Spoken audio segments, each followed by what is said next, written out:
Hey, this is Peggy Brown from Virtual Properties.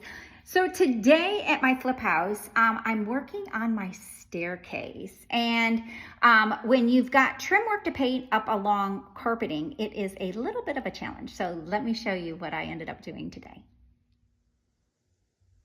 So the products today that I'm using, shipping tape. Believe it or not, I'm using shipping tape. You could also probably use like blue paint tape, but it needs to be wide.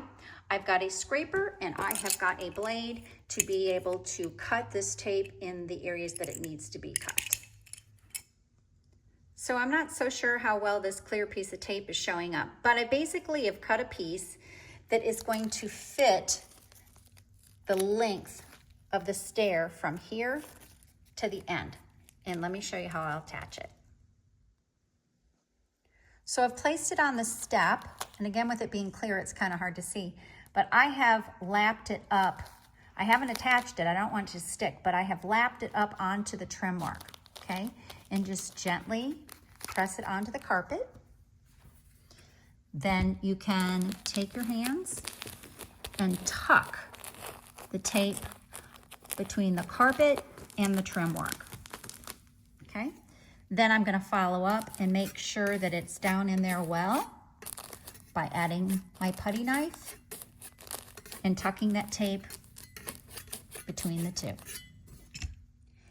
So a new challenge is, how do you go around the curved portion of the carpet? Well, you do it the same way. The only thing is you have to do it in smaller pieces. So you take a strip about so long, apply it in the same manner where it's softly attached with a little bit of overhang here onto the trim work. Again, you're going to just tuck it, take the scraper, push it down, and make sure that it's all in. And then take another piece, and you can overlap them just to make sure, because you definitely want to make sure your carpet is protected.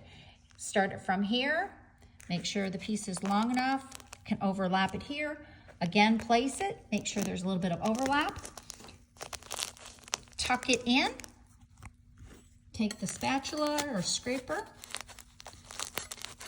Now, I do see that I've got a little opening right here where I've missed. So I definitely want to make sure I'm going to go back and add another piece of tape to overlap this. I certainly don't want that little piece to get a blob of paint on it. Something else with this staircase, before you paint the trim work that goes up along the carpeting, it did kind of have a sandy, shiny finish on it. So I want to make sure, I don't want to do this more than necessary. And when you go to all this effort, you want to make sure that the paint will stick. So what I did do is I sanded this down. I cleaned it off good first because there was drywall dust and just some accumulation of dirt. And so I've cleaned it, and then I took 180 grit paper. Doesn't really matter, it needs to be something a little coarse. And I just rubbed it along the top edge here, as well as this section here, just to rough it up to make sure that my primer and my paint will stick. So as you can see, as I painted, I did have some runoff, but check this out. As I pull it off, success. I managed to keep the paint off of the carpet.